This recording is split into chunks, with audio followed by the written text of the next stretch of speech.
one of our forms of electricity is current electricity. Current electricity is when you have a flow of electrons through a closed circuit. Now, in order for current electricity to work, you need to have three components. You must have a source of electricity. Usually that's going to be a battery or the outlet producing your power. A load to use the electricity.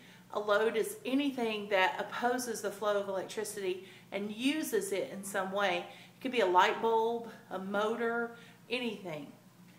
And a path for the electricity to flow through. And we call that path that allows electricity to flow a circuit.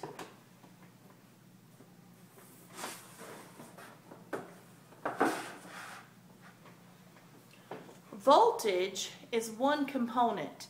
It's that source of electricity. It's defined as the push behind current, and it's sometimes called potential difference. Now, if you can imagine a waterfall, two different waterfalls, one that's very high and one that's very small in height, and I asked you which one of these has the most energy, you would obviously pick the one that has the large height difference. Well, that's basically what voltage does. It sets up a buildup of electrons on one terminal or one side of the circuit. And all of those electrons want to get away from each other. And the more electrons you build up on one side versus the other, the bigger the difference is, in other words, the greater the push will be for those electrons to spread out and to start moving. So voltage is the push behind the current. It's measured in volts, and we use a lowercase v for volts. And you've used voltage before with your adapters for all of your electronic devices. When you plug a device that only uses 12 volts into the wall that's running 120 volts, you know that your device is not going to short circuit because of having too much electricity going through it. And the reason is because this adapter changes the 120 volts to 12 volts before it goes through your device.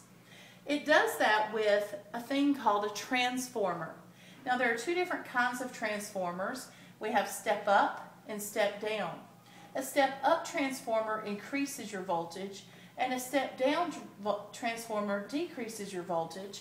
So you have a step down transformer in your adapters that step down the electricity from the wall before it goes into your device.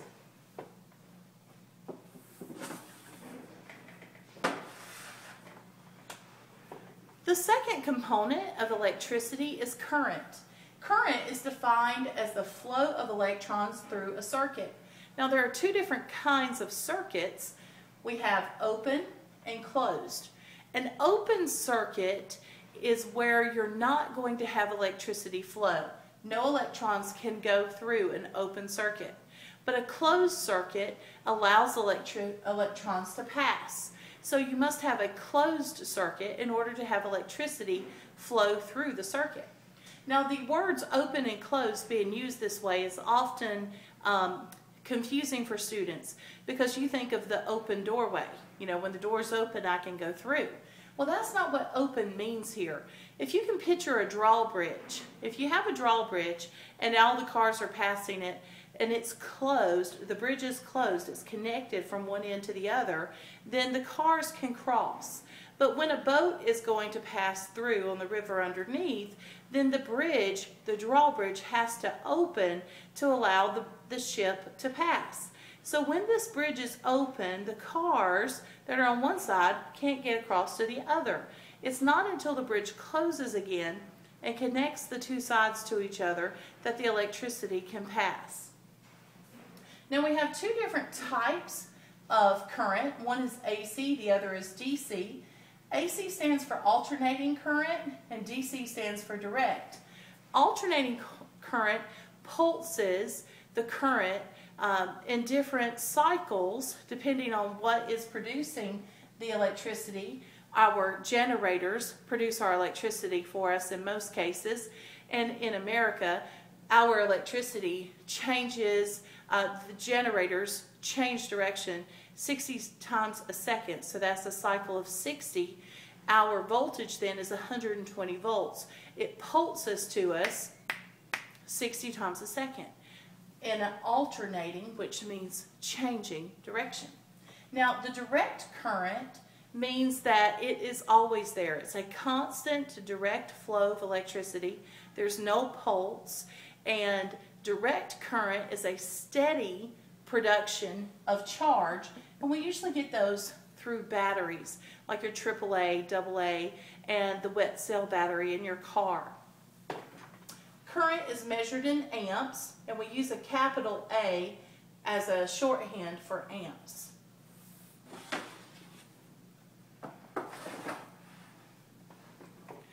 Resistance is our third component of electricity, and it is defined as the opposition to current.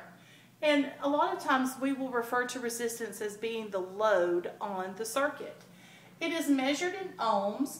This omega symbol is a Greek letter, and it stands for ohms. It looks like a horseshoe.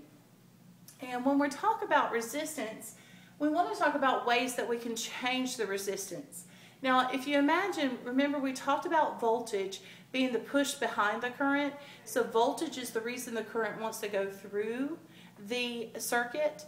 Well, resistance is pushing back. Resistance wants to stop the voltage from pushing the current through. So current gets caught between the voltage and the resistance, and it ends up being used by whatever is pushing back on the voltage.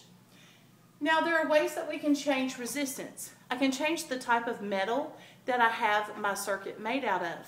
So if I want something that has a low resistance, I might choose something like copper, like we use to wire our homes.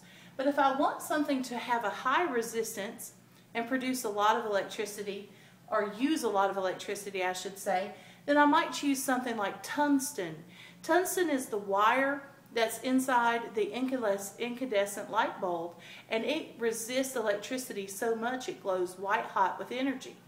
Or I might want something in between, like iron. When we have our space heaters and our electric burners on our stove, we use iron for those coils, and those coils burn orange hot with electricity, electrical resistance. Now, I can also change the length of the wire. The longer the wire is, the more resistance there will be in that wire for the electricity to get through. And it makes sense. If you think about a road trip, the longer the trip is, the harder it is to take it. It's no big deal for me to go around the corner to pick up a gallon of milk, but I don't want to drive 30 minutes just to get a gallon of milk. I'm going to wait about picking up the milk until I have a longer grocery list to go 30 minutes out of the way. Now, thickness of the wire can also relate to a road trip. If you consider thickness being equivalent to the number of lanes on a road, when I travel on a lane, a single lane road, I am stuck behind whoever I get behind. And no matter how much I might want to go faster, I can't go faster than they do until I get to a safe place to pass. But if I was on a highway where I had multiple lanes to choose from, and I came up behind the same person that's going just as slow, it's not as big of a deal for me to go around, and my time can still be faster. And it's the same way for electrons. The thicker the wire is, the faster the electricity can get through. So if you want to increase resistance, you would make the wire very thin. If you wanted to decrease resistance, you would make the wire very thick. Now, temperature can also play a role with resistance. The hotter metals get with electricity passing through them, electricity itself will actually produce heat in the circuit. The hotter that metal gets, the more resistant it will become to the electricity passing through it. That's the reason it's always important to keep your electronic devices cool.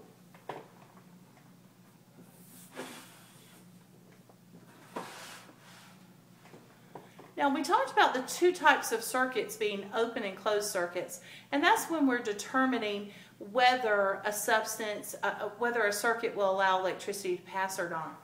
But all closed circuits can also be series or parallel. A series circuit is one that makes all the electrons go through one path. A parallel circuit is a circuit that allows multiple paths for the electrons to travel through. So I have a picture drawn here of two different types of circuits. The series circuit, if you notice, if I start at the power source, the voltage, and I go around and I trace the path of that circuit, the green is the path of the circuit, I can see very quickly that there is only one path to get from the beginning to the end, from the battery back to the battery. There's only one path. So this would be a series circuit, and we would say that these two resistors are connected in series to each other. Now in a parallel circuit, if I start at this battery and I go around, I'm going to very quickly find that I have to make a choice.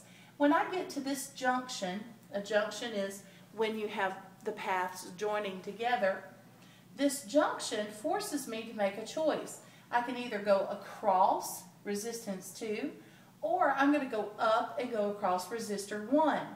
If I go across here, the electrons that travel this path will never go up to resistor 1, because when they come here, they're going to be met with the electrons that are traveling down this way, and those electrons will push these forward with them back to the battery. So it's like a one-way street. You can't go up this way. You can only go across and down. Now, the electrons that go across resistor 1 will never see resistor 2, and vice versa. So there are multiple paths for the electricity to travel through, and that's what makes this a parallel circuit.